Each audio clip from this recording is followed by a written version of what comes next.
Now my neck is finished, and as you can see when I stretch it, both the ribbing itself and the edge is equally elastic, and from above you can see how it stretches. So, and this is why I use this method to cast on.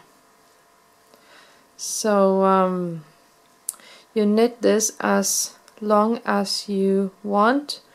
I have done about 20 rows, and the next step will be to begin the yoke.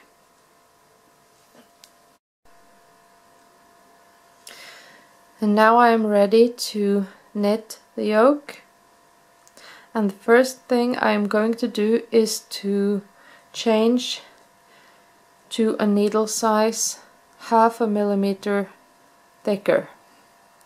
So to do that, I just keep knitting. I have finished the ribbing, so I will do knit stitches only now. And I'll just take the knitting needle 1/2 a size bigger than this one, and I will begin to knit.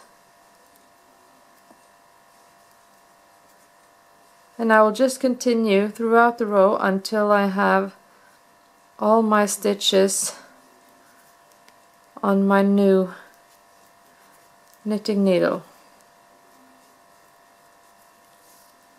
like this.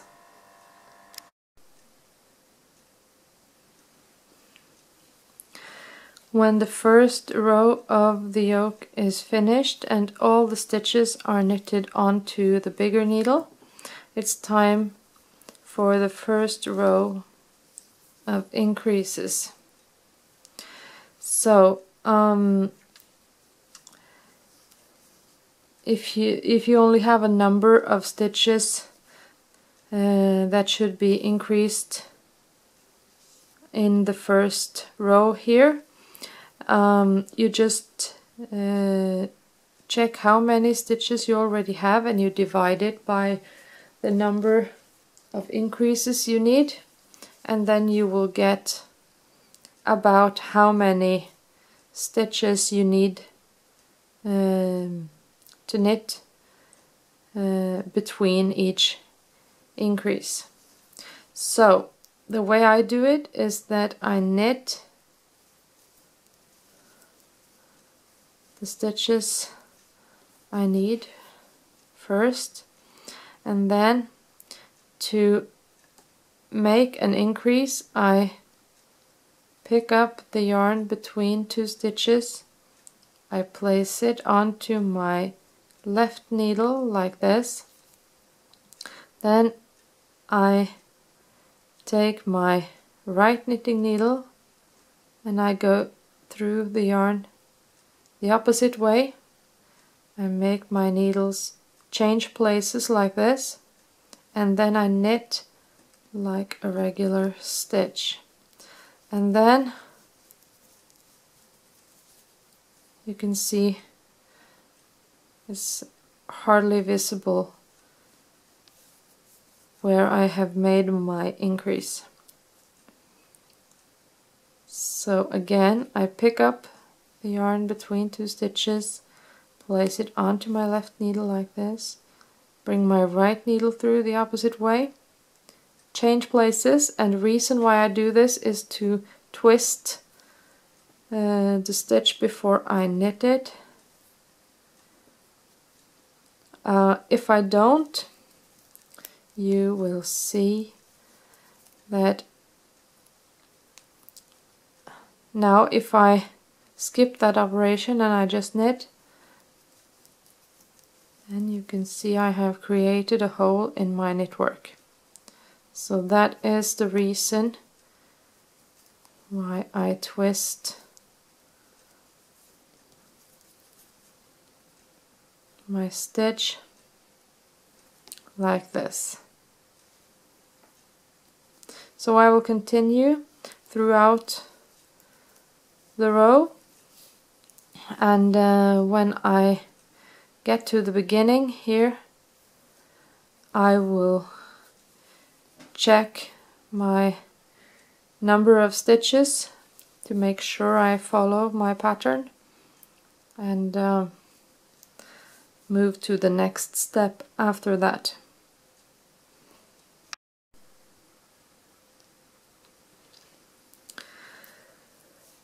And the next step now is to add a second color.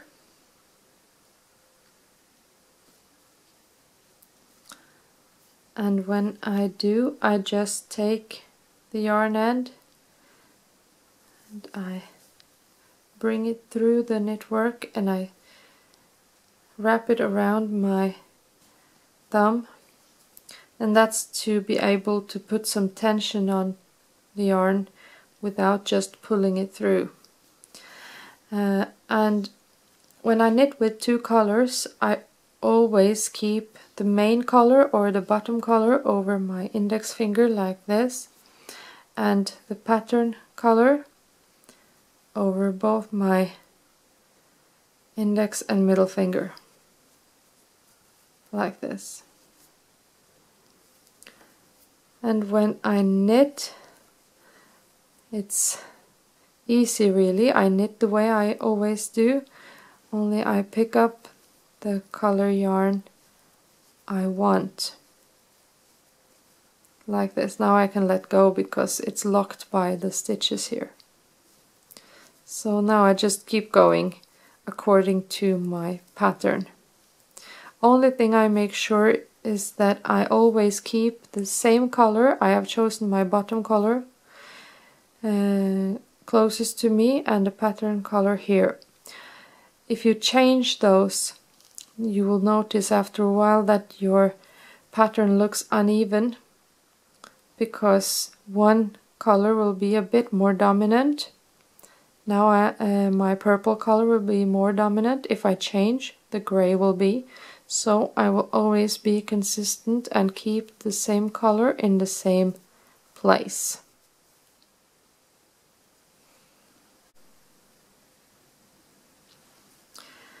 Now I have finished the pattern on my yoke and I have done all the increases, and I'm now ready to make holes for the sleeves so that I can keep knitting the body of the sweater. So what I do is that I at the beginning of my row I am in the middle of the back of the sweater. So I will begin to knit 47 stitches in this case to arrive at the point where I want the first sleeve to be. So I just begin to knit,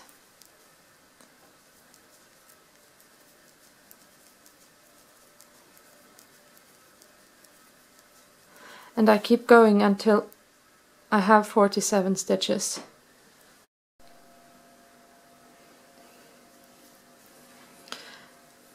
And the next step is to place the stitches for the sleeve onto, you can use a long safety pin, some yarn, or another needle, as I choose to do, and then I will just slip all my sleeve stitches onto that needle. In this pattern it is 78 stitches, so I will just keep going and I'll get back to you when I'm finished.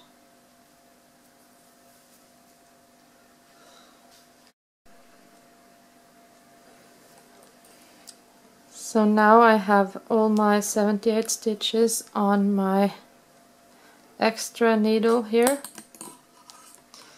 And they can just sit here until I'm ready to knit the sleeve.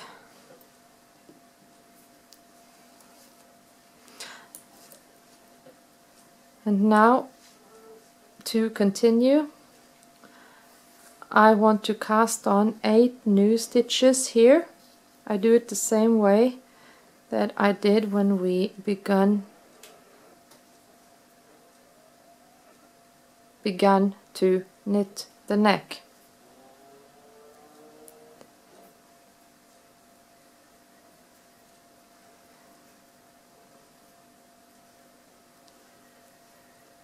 Eight. Now just have to get my left needle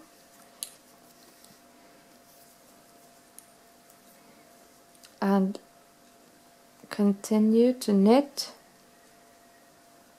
until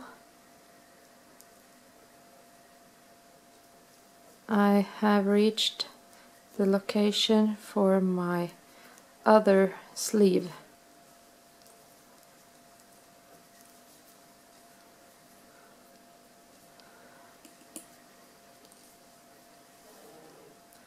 Like this.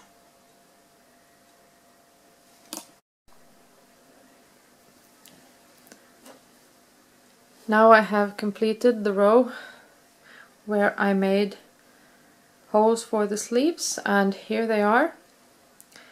And now they can just stay there, and I will continue doing this part, the body of the sweater, and I will continue to knit that until I have required length, and I will get back to you on how to finish the body of the sweater and how to make the sleeves.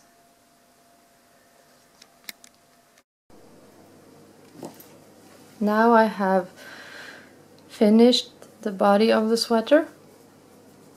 So here are the holes for the sleeves, and I have continued to knit pattern, and only thing left is to make the ribbing here at the end, and the ribbing will look exactly like the one on the neck.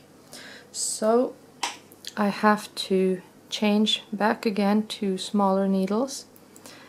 To do that, I will just knit from my left needle here and onto my smaller needle, and I will knit ribbing, knit, purl, and knit and purl, exactly as I did on the neck.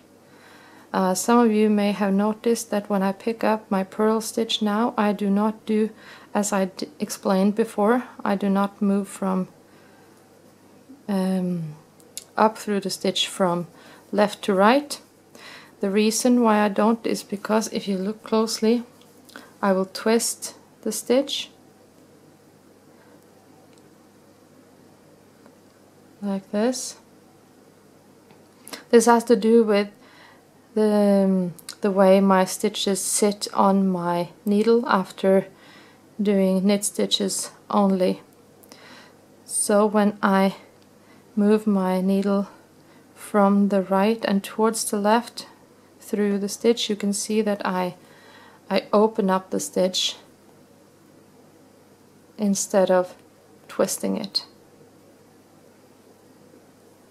So that is the reason. And you only have to do it on this first row.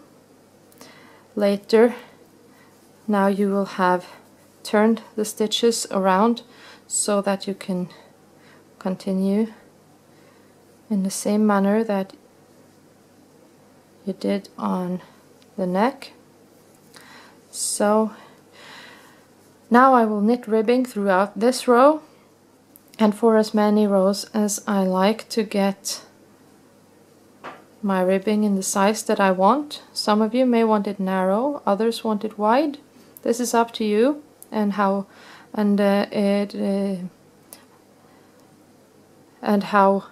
long you want the sweater to be in total. So I'll continue and I will get back to you on how to finish.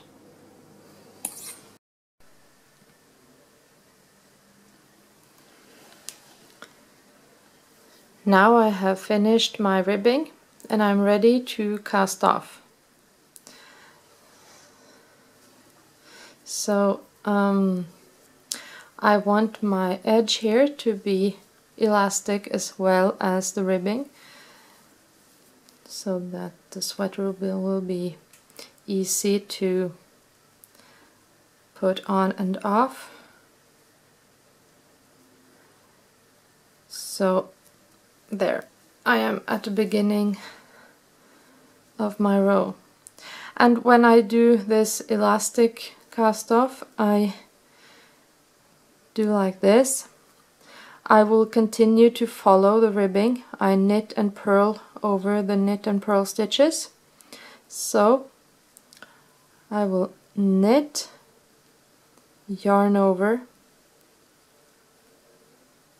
and purl. And I'll use my left needle and I will move through both my yarn over and the first stitch,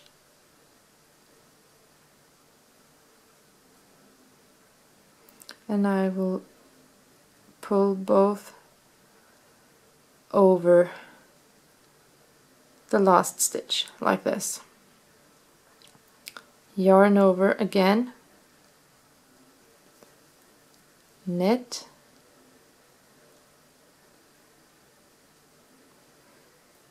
both my left stitch here and the yarn over, I will slip over the last stitch, and so I will keep going. Now yarn over and I will purl,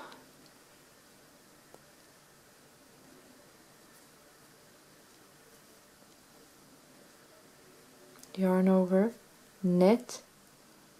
Make sure I do not knit too tight when I cast off.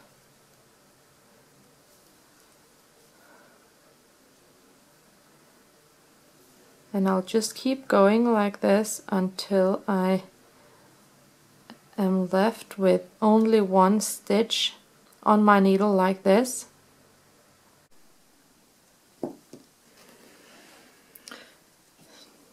Now I have finished my cast off and I am left with this one last stitch. I have cut my yarn, and what I do is that I simply pull my yarn through the last stitch, and I will stitch this yarn end to the beginning of the row to join them like this and attach the loose end here to make a nice join here. So now the body of the sweater is finished, and next step will be to knit the sleeves.